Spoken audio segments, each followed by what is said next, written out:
A general election in Thailand is to be delayed following a decision by the military government to hold a referendum on a new constitution. The military has been in charge since a coup last year and an election was expected in the middle of 2016. But a constitution redrafted after the takeover is now to be put to the public.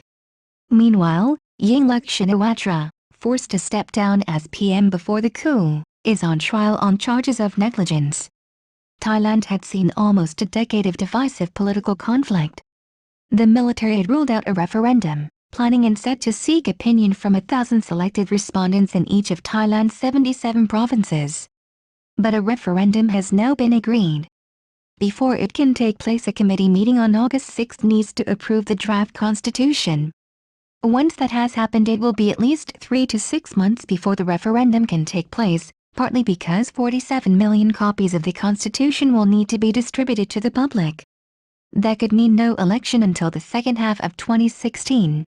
The draft constitution's contentious elements include future elections being decided by a proportional representation system that leans towards smaller parties and coalition governments, an upper house comprised mostly of unelected members, Parliament being allowed to choose as Prime Minister someone who is not a politician or an MP. Critics say the constitution is aimed at preventing the return of former Prime Minister Thaksin Shinawatra, who was ousted in 2006, after being accused of corruption.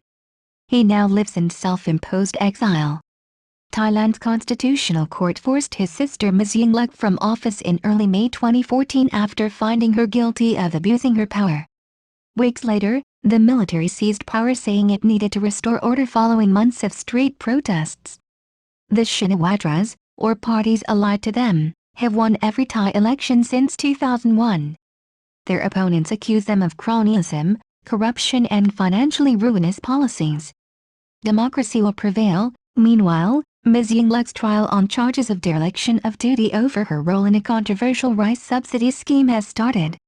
She pleaded not guilty. This scheme paid rice farmers in rural areas, where her party has most of its support, twice the market rate for their crop, in a program that cost the government billions of dollars. Ms. Yingluck says she was not involved in the scheme's day-to-day operations and has defended it as an attempt to support the rural poor. In January, she was retroactively impeached for her role in this scheme. She was also banned from politics for 5 years. She told crowds outside the court in Bangkok she would prove her innocence. Ms. Yingluck maintains the charges she faces are intended to keep her out of politics. The next hearing in the trial has been scheduled for July 21. Her brother, Mr. Shinawatra, made a rare public appearance in South Korea earlier, saying he believed democracy will prevail in Thailand.